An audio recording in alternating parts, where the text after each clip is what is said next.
share while they're talking. So I'm going to ask my guests to, if they wouldn't mind, go ahead and unmuting your devices, and we can let everyone talk. I'm going to ask those that are in on live with me, if you would not mind, if you have any questions or comments for my guest on today, make sure that you put it into the comment section. So you're seeing the Grief Recovery Support Line flyer that has been distributed across social media, and we are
forward to it. And I just thank God for your ministry, first of all, and what a wonderful job you're doing in addressing the areas of mental health that you projects on your broadcast. And I just thank God for that. But as you said, I am supervisor Rosetta Watts, and I've been a supervisor for about 20, 22, 23 years with the Church of God in Christ. And I am my tenure here is over the Missouri, Eastern Missouri, Western Illinois area. I've been a supervisor for about 20, 22, 23 years with the Church of God in Christ. And I am my tenure a regional area supervisor recently over Missouri, Kansas, and part of West Virginia. And healthcare professionals since the early, oh my gosh, since the early 60s. I retired when I became a supervisor for the Church of God in Christ. And so I worked in the healthcare, nursing, and other specialties in that field. And also I've been a evangelist, missionary, and serving the church and people of God all my life that I can remember. So, and my husband, we were married about 43 years, a little over, when the Lord took him. So I am widowed, and I have 6 children, 4 sons and 2 daughters, all in the ministry in the Church of God in Christ. And my youngest son, is my pastor. and he's also a bishop in the Church of God in Christ. So God bless you. That's it. Right. Well, that's beautiful. Thank you for sharing. You know, sometimes people, they see you, they know of you in the church, but sometimes they may not know a lot of the background, where you came from and how you got started. So thank you both for sharing that with us on today. Listen, I have a few questions for you both. So, as I already said, this is my passion. And right now I feel like a kid in a candy store, to talk about this particular subject on today. Now, when I was asked to present on the Grief Recovery Support Line back in December of, 2022, right? At the end of the year, first off, I felt that was the perfect way for me to end that year of promoting my book, because my book had just come out in August. And so I was so elated to be able to be a presenter on the recovery line, the Grief Recovery Support Line. If one of you, maybe Mother Watts, you want to start, you kind of talk about this Grief Recovery Support Line. Talk about how it began, the beginning of it. And I know you and I talked a little bit, and you told me a little bit background before this recovery line came out. So maybe if you want to go into that, you can. But I want the audience and the listeners to understand and know what the Grief Recovery Support Line is. Mm-hmm. Well, so we actually got started on the Grief Recovery Support Line as we know it today in 2017.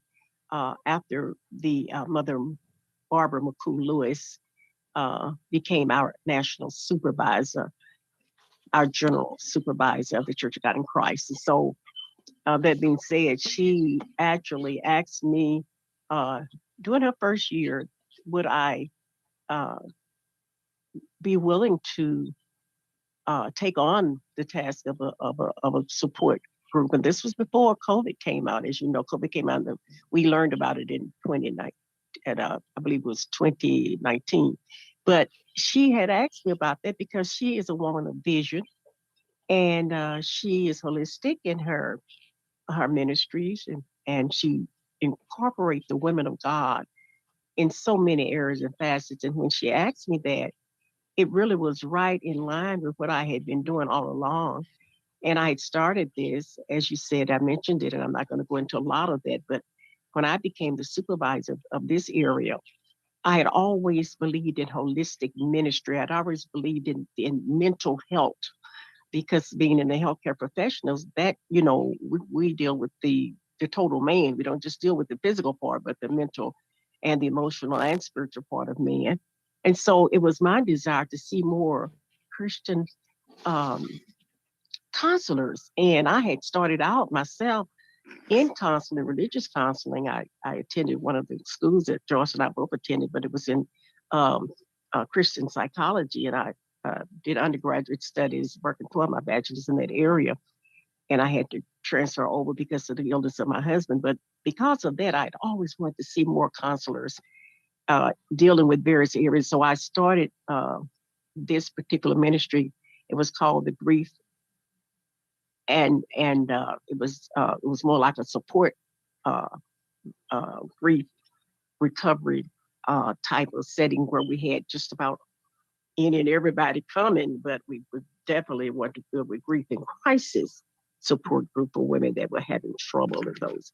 And so that's how we really got started. We had a very good staff with that, and a medical doctor, and various ones on that had specialties in various areas of the work. So God blessed us with that, and we would work and go wherever we could, and work wherever we could, and tell meetings where we could, and so we did that. And so somehow I think that Mother might have known that through my bio or whatever I'd sent in, and so she asked me to start this. And so I told her, I said, Mother, I have taken counseling, and as a nurse, I've always dealt with the psychology of me. And I said, but I did understudy in mental health, but I said, I don't have a degree. I said, my sister has a degree in counseling, mental health counseling. And so I said, and so she said, well, all right.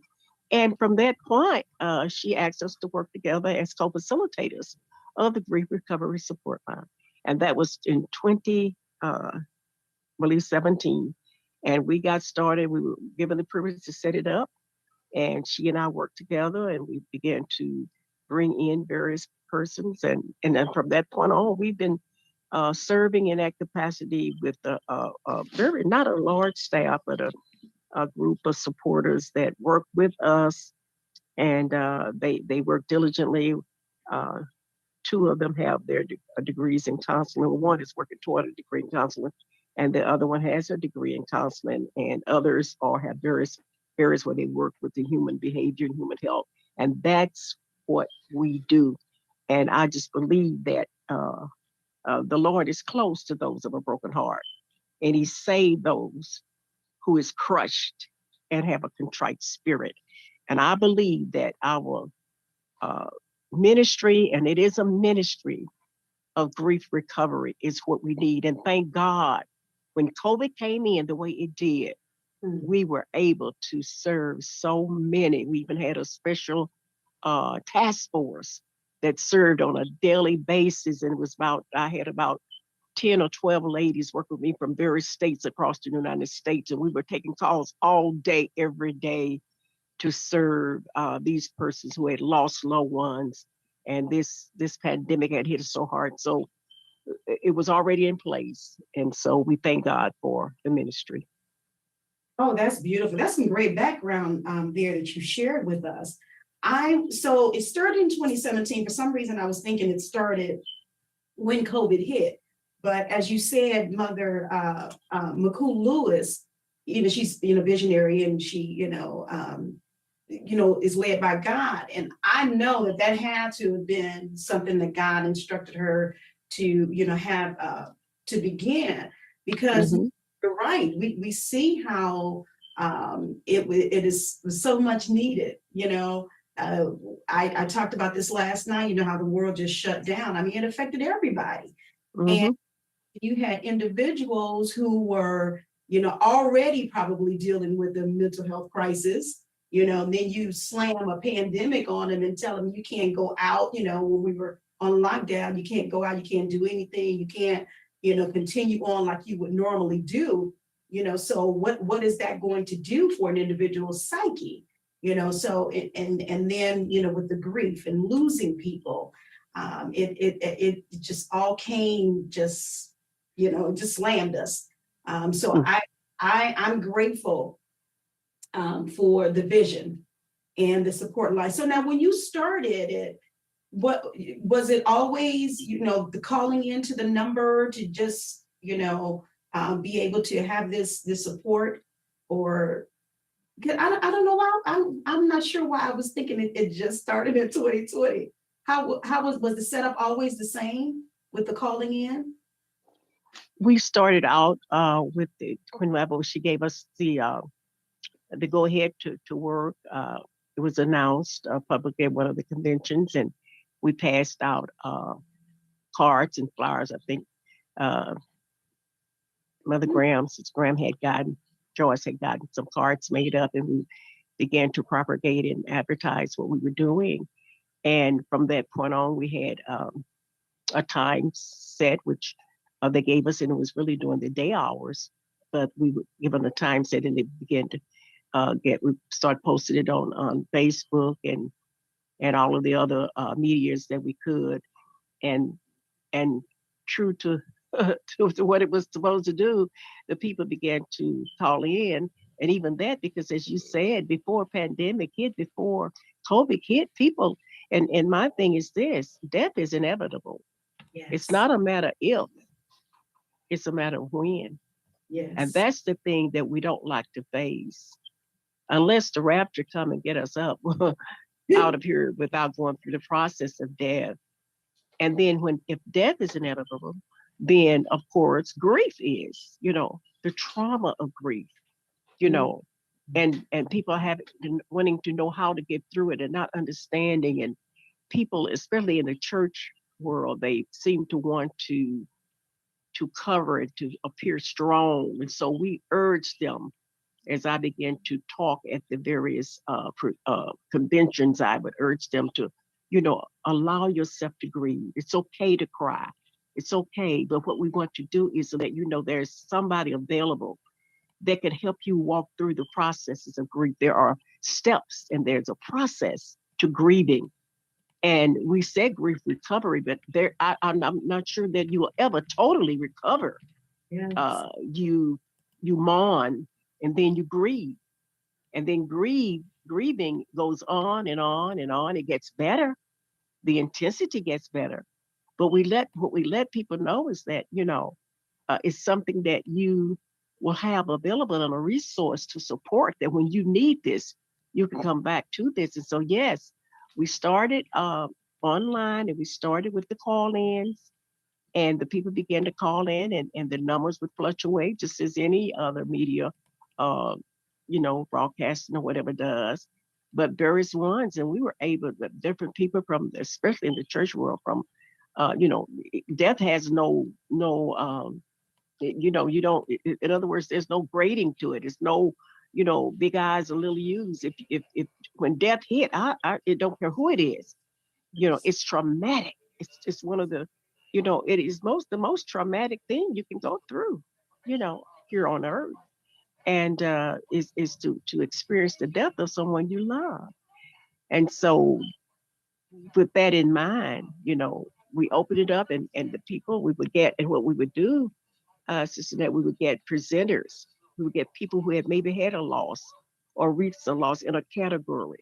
And it wasn't just women. It wasn't just widows. We've had men, we've had preachers, we've had bishops, we've had various other people in the walk of life, and we try to each month present someone in a various category. Uh, that this coming up month we're gonna have the daddy's girl. In other words, daddy's girls then and daddy's girl now. What have you? You were daddy's girl before he died. You lost him. You was his favorite girl. So what? How have you come through it? What recovery have you made since that time? These are younger women. These are younger girls, younger people. So they don't have to be very young, but they were close to their dad.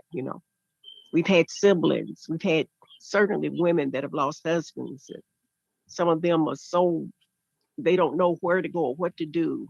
We presented people that were able to say, if you don't know what to say, you know, find out how to uh, comfort a person that's grieving. Mm-hmm. If you don't know what to say, sometimes it's best to just pray, and just from the various areas of helping those people. And from 2017 up until this present day, we have presented monthly, unless we're told, unless something come up and we have to alter our time. We have been presenting. Joyce Graham and I, she being a counselor, and the other supporting team members have been offering. And we thank God for our journal mother, as I said once again, for giving us the privilege to serve. And she herself have come on and prayed with us personally.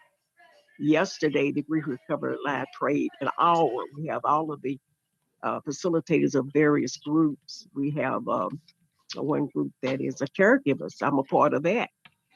That comes on every third Monday, where you actually deal with people that are caregivers, because the health industry now is going toward that.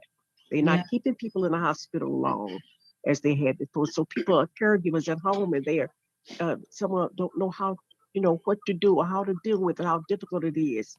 Mm-hmm. So that's, and then they go through anticipatory death during that time of grieving, anticipatory grieving, because they see their loved ones. And so on the team, we do have a hospice caregiver out of Virginia. She has done hospice care, and she's in hospice care.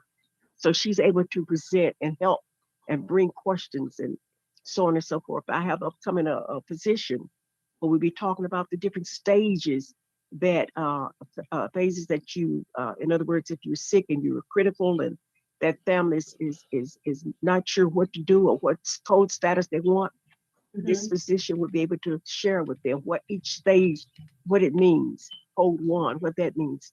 Code 2, or no code, or DNR, do not resuscitate. And my being in the healthcare for many years, I understood how we would have to counsel them. And then in the grief process of recovery, we're dealing with so much. Uh, uh, uh, what do they have? A lot of what do I want to say?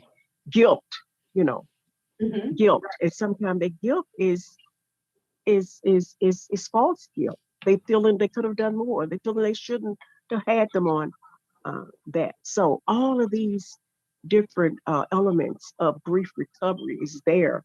And as I said, it takes dedication. It's our broad Joyce Graham because and she's had some challenges physically and she's lost her daughter too. And so I've lost my husband. We just recently both of us lost our sister. So we, being uh, victims of the same thing is able to even present even more in a more sensitive way to help others that are Right. going through and that are in this stage of recovery uh, to their loss.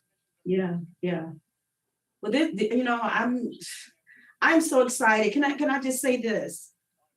When I say the mothers of the church, I think it is so important because you have to have something come from the top down. You know what I mean?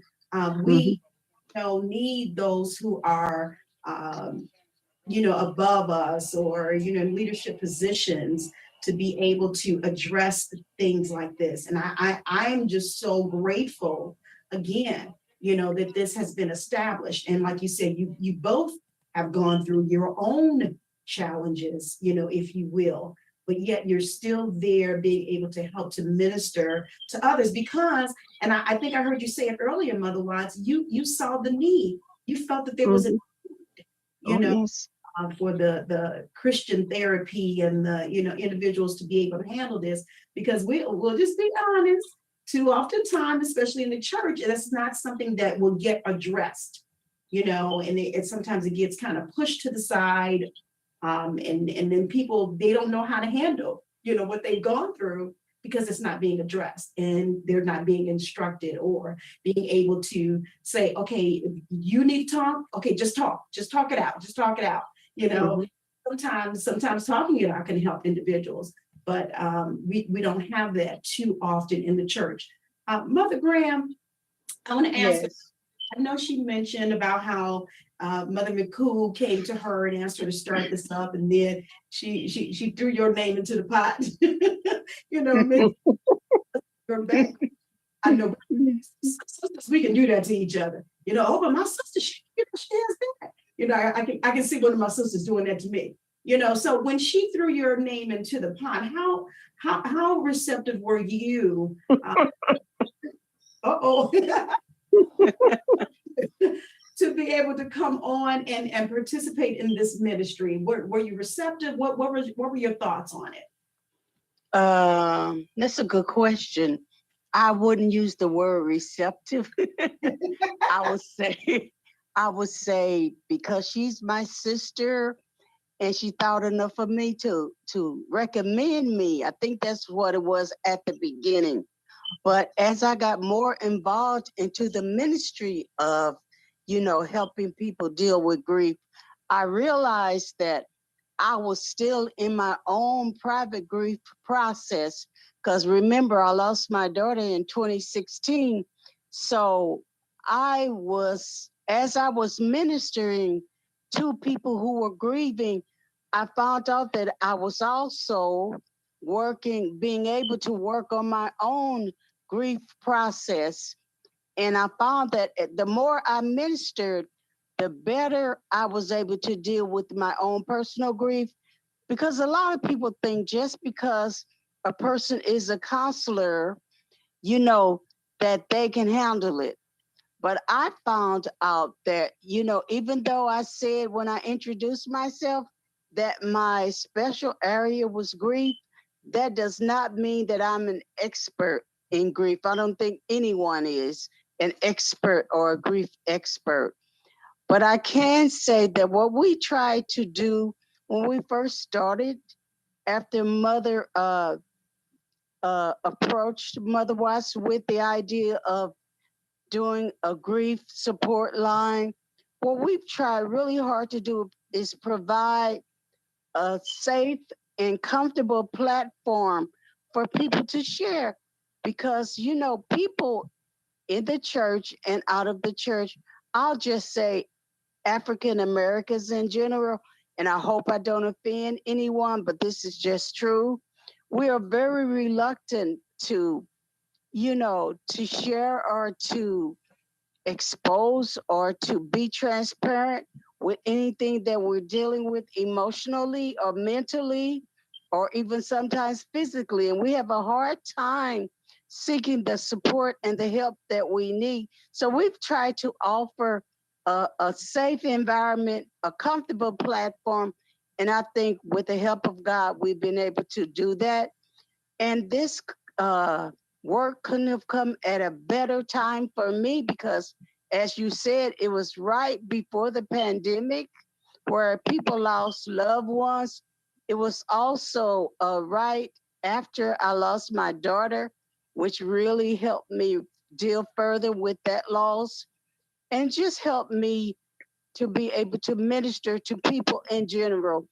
And I get the question often that, you know, you since you're a counselor, did that help you deal with losing your daughter? I just tell them no, kind of emphatically no, because nothing that ever happened to me, nothing that I've learned ever prepared me for the loss of my child. So Yeah, I get it. I yeah, get and it. I'm still kind of emotional, but you know, And you know, me and that.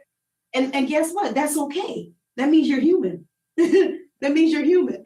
And you know, I appreciate your transparency and your honesty. You know, when you said it wasn't, you wouldn't necessarily say receptive, you know, to be involved in this, but you like you said, you were already going through, you know, yourself. You were dealing with this, and I don't. Until you just said that, I didn't think I related the closeness of when your daughter passed to when this grief recovery started. But that was very close for you, you know. So, you know, I can understand that. And as you were talking, and when you mentioned about how when you're ministering to others, you know, people kind of think, oh, she's okay, you know, because she's ministering to somebody else. But no, it's almost like you kind of learn yourself all over again. Exactly. And that's the same thing that happened to me when I was writing my book. Thinking I'm okay, you know, when the Lord told me to write, you know, okay, I'll write, but you're gonna have to give me what to write. That's what I told the Lord.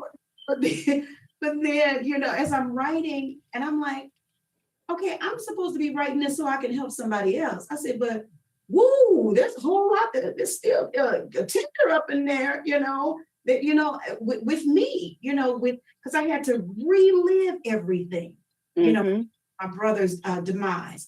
And so it was hard for me, so hard that I literally had to consult a therapist while I was writing this book. And I will not take that back. You know, I am glad that I did, and I'm glad that, you know, well, my husband was the pushing factor. He's like, I think you need to call the therapist. And I said, okay, you know, eventually I said, okay. I wasn't receptive at first, Mother Grant, but I eventually said, okay. And, you know, then the Lord blessed me through that. But again, you learn so much about yourself, but then, you know, it's like, you don't want to stop helping somebody else, even though you're still getting that help that you need. That's true. That's true. It pushed me, you know, it encouraged me to keep going. Because I said, if I'm feeling like this, 9 years, you know, what is somebody else feeling? You know, so that is so key and so important. You ladies are really, really blessing me on today, and they're throwing their comments in. I do want to recognize you guys that are watching us. I see you, Janice and Beatrice. Michelle Thomas is on. Gloria Gooden. And I appreciate those of you that shared. If you haven't shared and you're just now joining us, please go ahead and click that share button for us. We're not going to be here long. We have a little bit more time. We're not going to do our full 2 hours on today. So if you have any questions or comments for my guests, I know you see the flyer here. You don't see their beautiful faces. We'll get their beautiful faces another time. But if you have any questions or comments for them regarding this grief recovery support line. I see you throwing in your comments and saying that this is a awesome ministry and is much needed. And I totally agree with you, Michelle, on that. I see you also here on Instagram. Thank you, Mr. Dewar, for coming in. And they called me William. I appreciate you all as well. Click that share button, tag individuals into this, because I'm telling you, just like Mother McCool Lewis had the vision to even start this, this is something I'm telling you that is needed. You can't push it away. Mother Supervisor Watts already said death is inevitable. So we have to understand it, but then know how to come through it. I always say God left you here for a reason. So I believe this grief recovery support line helps that, and it attests to that. So let me ask another question. Now, I know we've already talked about it getting started in the church. Was there any pushback when you guys were starting up this recovery support line? Any pushback within the church or outside of the church? Even though you had the commission to start this, can you talk about any pushback that you may or may not have had? For me personally, I don't think we had any pushback. It seemed like there was a lot of relief, is what I observed. It's like people were waiting for this ministry. And we had such a great response when we first started, and people were just saying, "Oh, this is great. I wish we had this earlier when I lost thus and so and on like that." That was my experience. Mother Watts, what would you say? I would say the same thing as far as this particular time. I think we are further along now in our ability to accept the things that the Lord has put there for our comfort, for our help.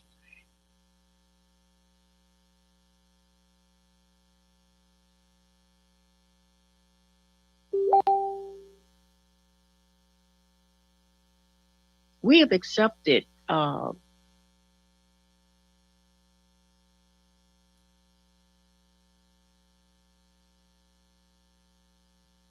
the help for mental health ministries, or for came to this particular Reformation, the Church of God in Christ. It was like you didn't talk about mental health. The Lord, God, he that keepeth his mind stayed on Jesus will keep him in perfect peace, and he will. But you still have to face reality and know that God put us here. It's just like, we were talking about the other day. If I in healthcare, I know that if I need gastroenterologist, my primary care is gonna, I'm gonna have to have a gastroenterologist to take care of the internal things. If I need the bone taken care of, I go to an orthopedic. If I need my heart, I go to a cardiologist. So the same. And then when they start, rejecting things of that nature back in the day, I would say this as a nurse. I would say, well, if you don't feel to go, then, that's the way you feel. But you got some eyeglasses on, so you might have a set of teeth in. So this is the funny way of it, but this is my way, the realistic part of it. So that's the way I always felt about mental health, and not knowing that the Lord's going to bless my sister to get into that field. And other close, I have a daughter in the Lord, and I have other persons, one of my district missionaries, that's her specialty now. So when I started, though, like I said, the ministry I had, grief support crisis and support group back in the early 2001. It was like the pastors and God help us if some online, and maybe they didn't feel that way, but some of the ones that I kind of felt, oh no, we're not sending our members over there. You're not, So a lot of people came to me, were off the street, and they were just happy to get the help. They were so happy to get and so, like I say, I had a place to go at first, and then we end up going to various restaurants. Sometimes I'd have to get a church to go to, and then it went wild in my basement. But I kept it going. When I could, I kept it going. Grief recovery, grief support. And there was a difference than the actual grief counseling, quote unquote, and grief support. And so, and during that time, we were, able to carry it on. But as the time drew near, now by this time, some of us, and we were before our times as far as being able to embrace concepts of holistic ministries. And so, thank God that we, in this day and time when it's so needed, you know yourself that many people resented and rejected because of fear getting the COVID inoculations and vaccinations or whatever we call them now. Right. But you know yourself, and maybe you don't, maybe you're not old enough, but when I sent my children to school, they had to be vaccinated. They had to have the shots, we call them, quote unquote. And so people now, some of them, until they, come to understanding of whatever, someone called it the mark of the beast. And so we just have, like Joyce said, excuse me, just calling her Joyce, but Evangelist Graham said, people have, it's like the mentality of people is different. And until they come to accept some things, the taboo of things, they just don't realize that the Lord has given ministries, and the church helps. He give the doctors the knowledge. He give the counselor the understanding to go to school and to help our mentality. It doesn't take anything away from our salvation to say, I hurt, I long for why do we have to get up and shout and run across the floor when I want to cry? Let me cry. Right. Let me cry. It's okay to cry. It's okay to hurt. It's okay to be vulnerable to your grieving heart. And yes, I'm going to consult God. Yes, I'm going to pray.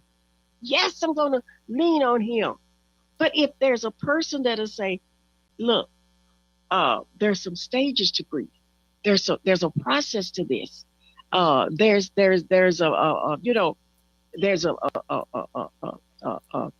you might understand why you feeling angry. That's a stage. You're going to feel this anger at first. Why are you feeling this? You're giving them the reason. You're giving them some answers that they need. That's right. And so grief recovery is there to help them through that. Help them to understand, be in touch with those feelings. I'm feeling some kind of way. Why, when I went in the store and smelled that particular perfume, I start crying? Because my daughter wore that fragrance and it triggered it off. Right. Grief recovery tells you that. Yeah. Counselor Joyce can help you with that. Yeah.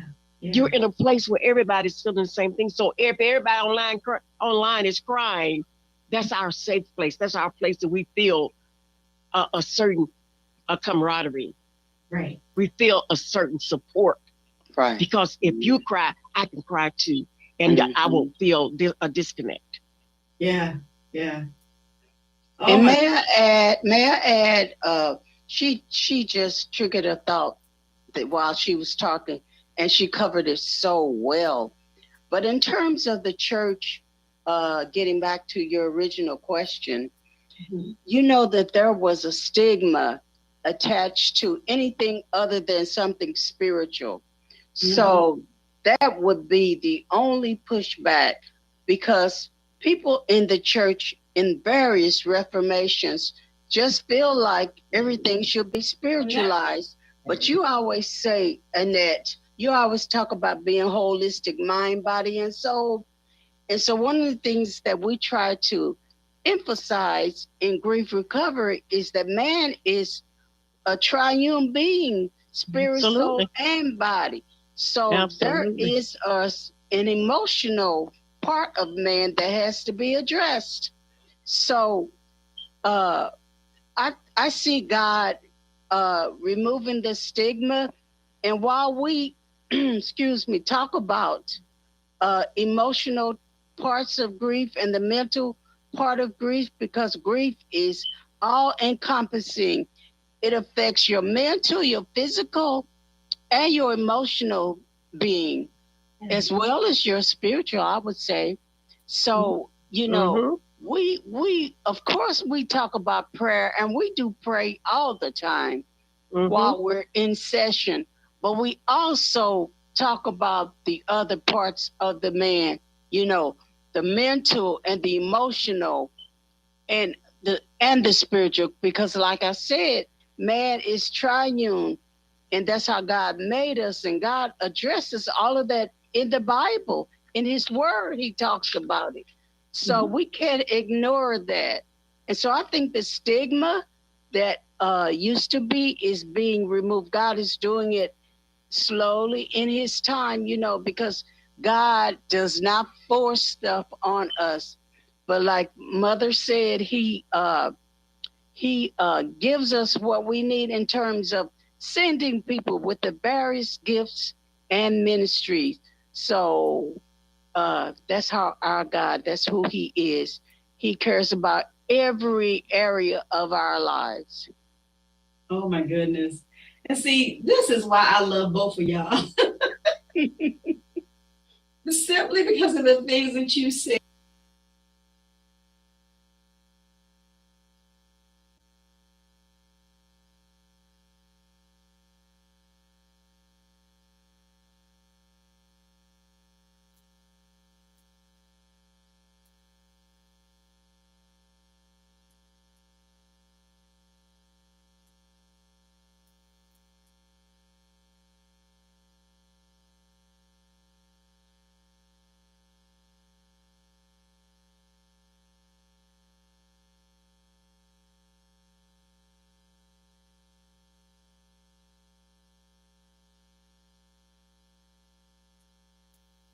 You know, but I do thank God, and I do agree with you. The tide is changing.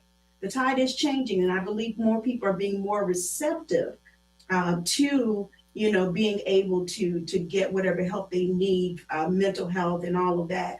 And I'm excited to hear that when you started it up, it was almost like they were. I'm just so thankful to God that this has come to be, you know, if you will. So you all I'm telling you, I guess I'm gonna be like you all when I get older. Hopefully better. That's right. Same mentality. I'm gonna be when I get older. No, I love it. I love it. And God is definitely speaking through both of you. So, you know, you've already talked about, you know, the pandemic and everything. How was, you know, even though you started it before the pandemic, were there any like major changes that you came across when the pandemic started? Otherwise, you was just stepping all over as far as the things that I normally say, because I say, you know, if you have a broken arm or you feel a pain, what you gonna do? You're gonna call that doctor. You're trying to get in, that medical doctor, trying to get in, and it's gonna feel good, you know. And so it is. We'll do what we're gonna do with our cars. If you need gas, you're gonna take it to the gas station. You know, just so different things like that. We are addressing, you know, things in our lives. But what about our mental? What about our mental state? We're not necessarily touching on that or addressing that. And you're right. That's prevalent in the we know what church. It's prevalent in the African American community. What we saw was more, you know, but I do thank God, and I do agree with you. The tide is changing. The tide is changing, and I believe more people are being more receptive to, you know, being able to get whatever help they need, mental health and all of that. And I'm excited to hear that when you started it up, people were, it was almost like they were relieved. It was like they were waiting on it. Really, you know, so. And I'm just so thankful to God that this has come to be. Ill to die, if you will. So different you all are I'm telling you, I guess I'm gonna be like you all when I get older. But we have had that. Matter of fact, we had hopefully better. Lost 4 people at one time in a car accident that came on, but same mentality. I think he was one of Mother Graham's.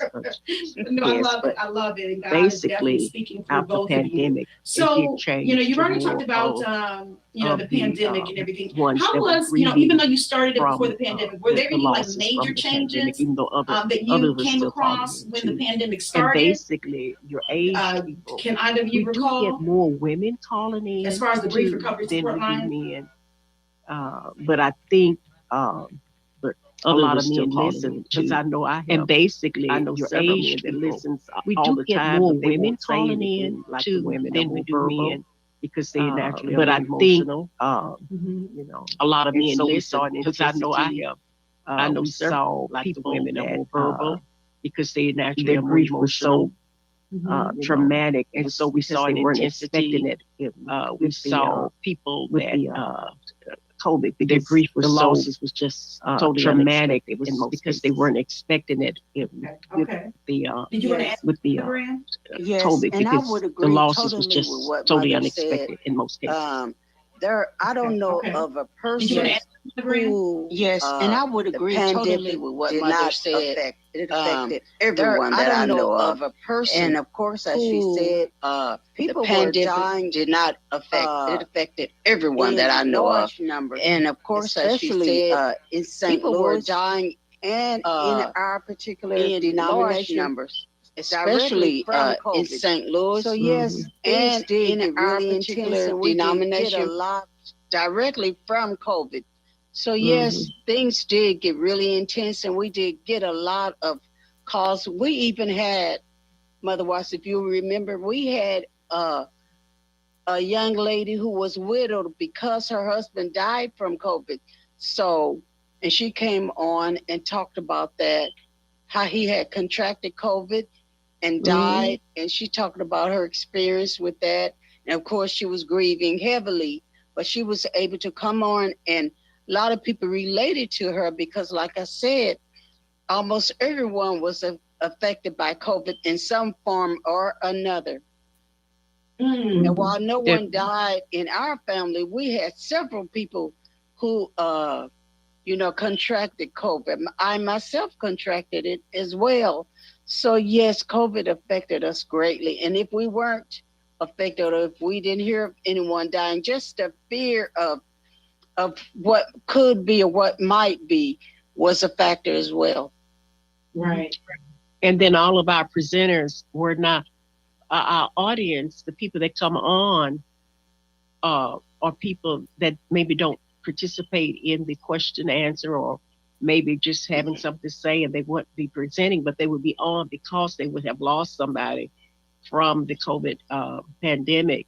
But during that time, Mother Graham was not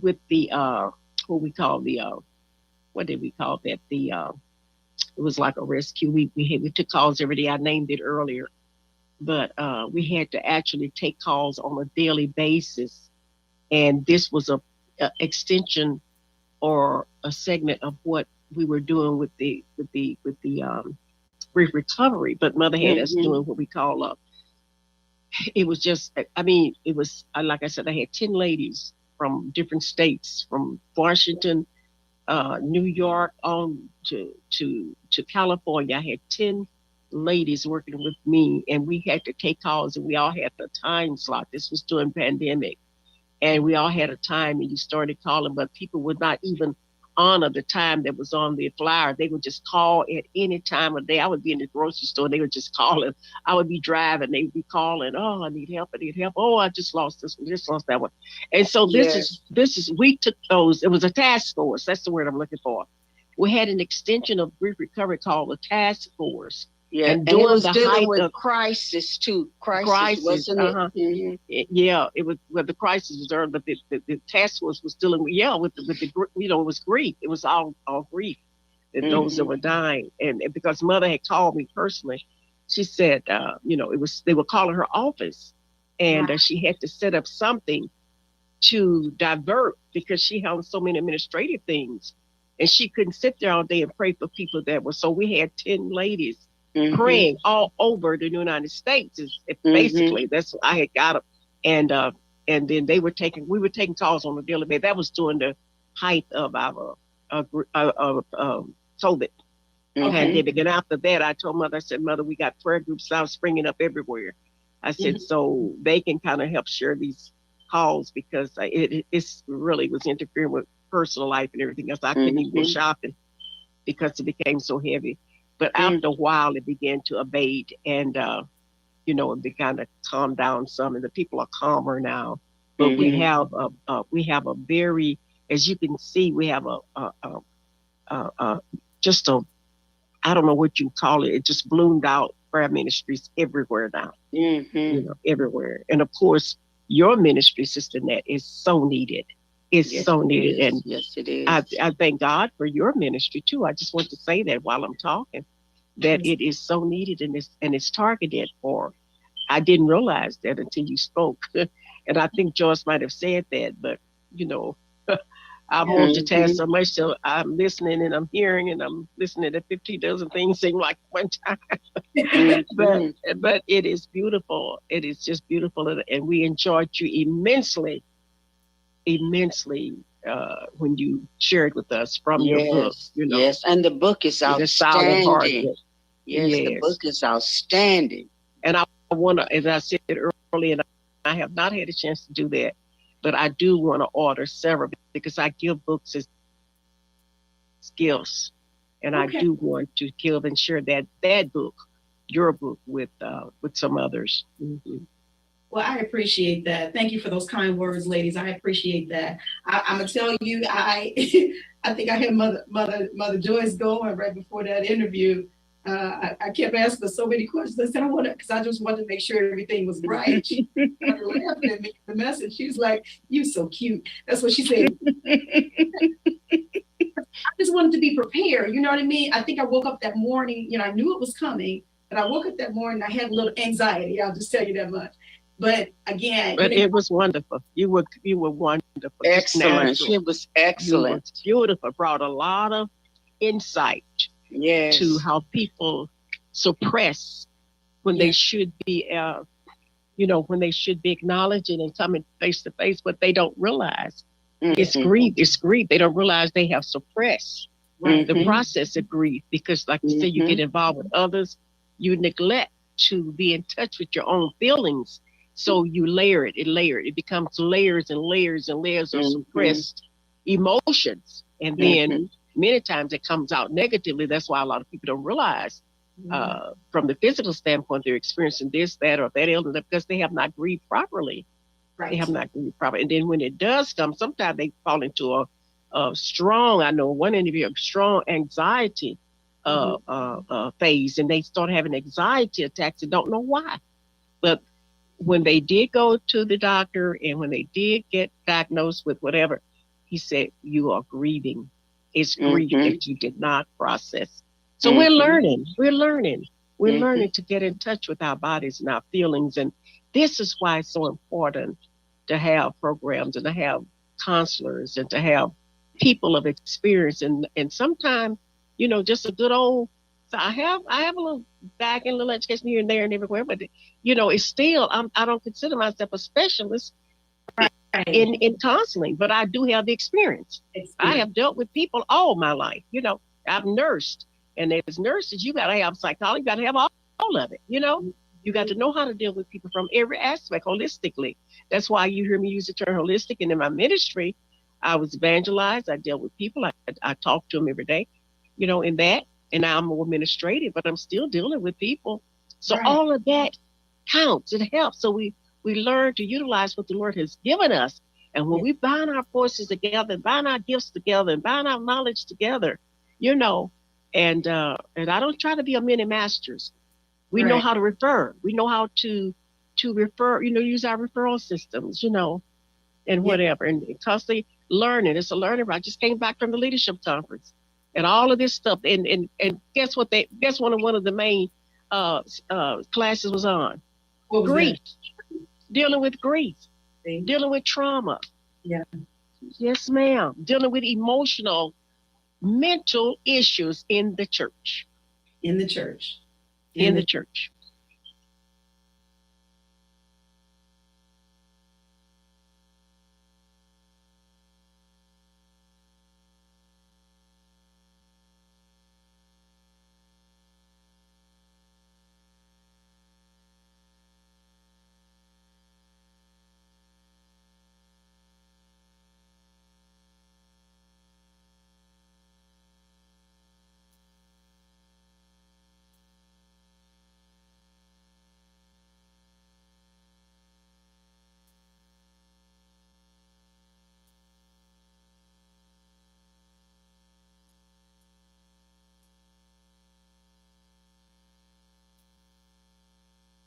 Wow, this has been tremendous. You know, you just reminded me, I believe it had to have been years ago, maybe even way before I was even married. I remember going to one of the convocations. I believe it was, yeah, it had to have been in Memphis. It was way before they switched to St. Louis, and I know it's now